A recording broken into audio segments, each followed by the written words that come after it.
Alright, let's go for hypernatremia now. Hypernatremia means a higher than normal concentration of sodium in the blood, generally above 145 milliequivalents per liter. So with hypernatremia, someone can have a high concentration of sodium in the extracellular fluid and therefore in the blood by either losing more water than sodium or gaining more sodium than water. Either way, this increases the sodium concentration in the extracellular fluid, draws water out of the cell as a consequence, as you see in the drawing. When hypernatremia develops over a long period of time, the cells get time to adapt and they start generating osmotically active particles, which ends up preventing water from being lost via osmosis. However, when hypernatremia develops acutely, the cells get no time to adapt and the loss of water leaves them, makes them shrink, and this can cause the cell to die. Now, there are several common causes of hypernatremia via water loss. All of us lose some free water every day without even noticing, for example, through the sweat, and as well as in the moisture of breathing out during normal breathing.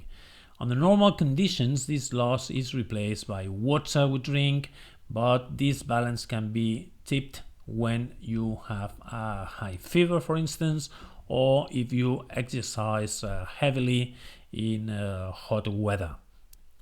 So in those situations, you can have temporary hypernatremia, which is easily fixed by drinking lots of water.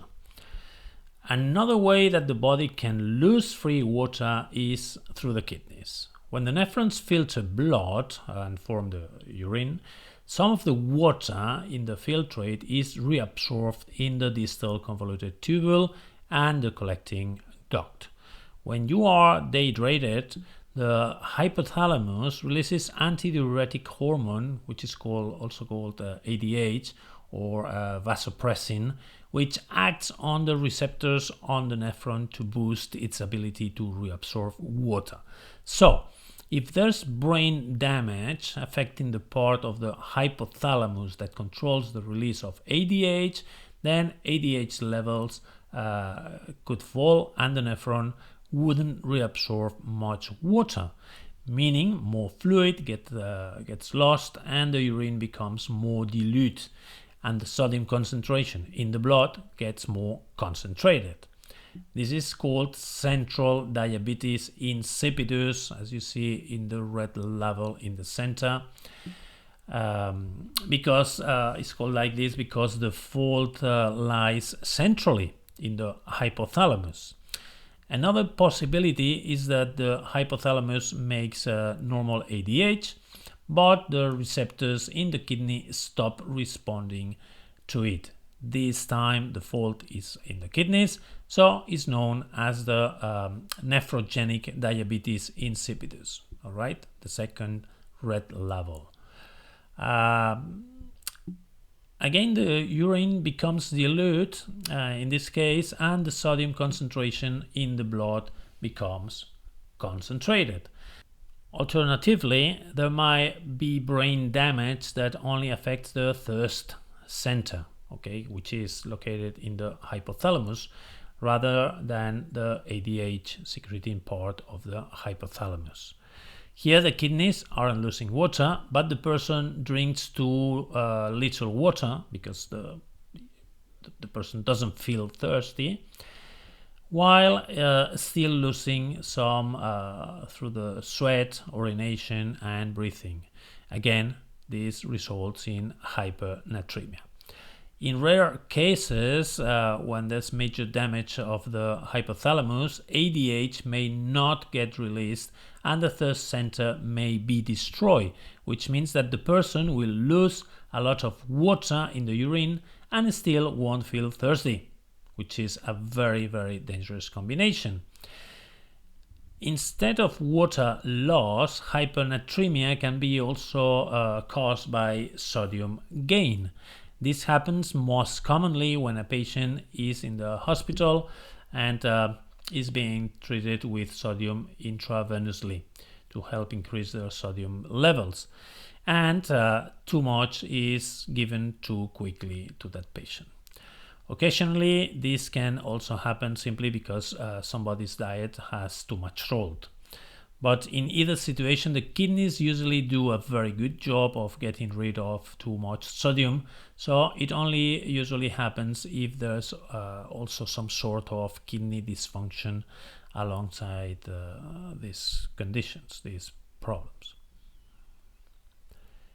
Symptoms of hypernatremia are related to the underlying cause. For example, some patients may have signs of dehydration, whereas others may have signs of excess fluid in their tissues.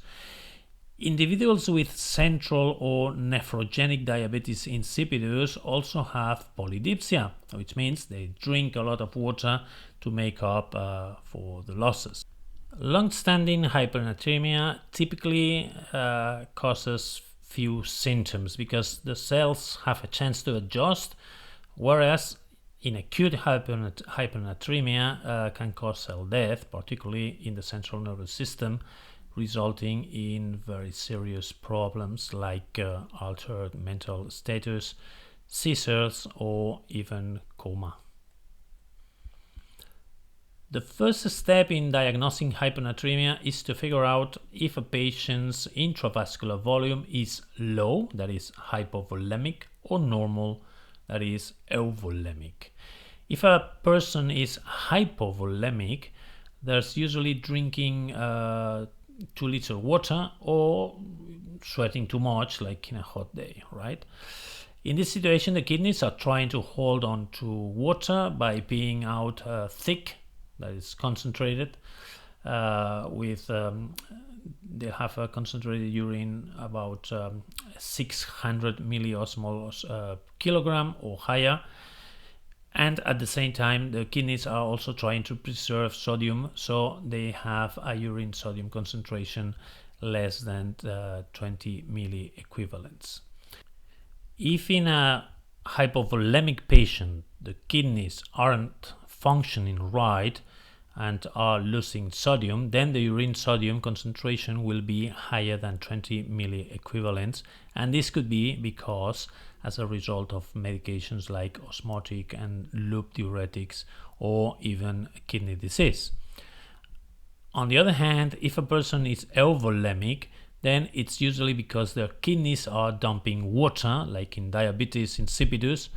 Their urine osmolality is usually below 300 milliosmoles kilograms, and they have a urine sodium concentration less than 20 milliequivalents per liter. All right, treatment.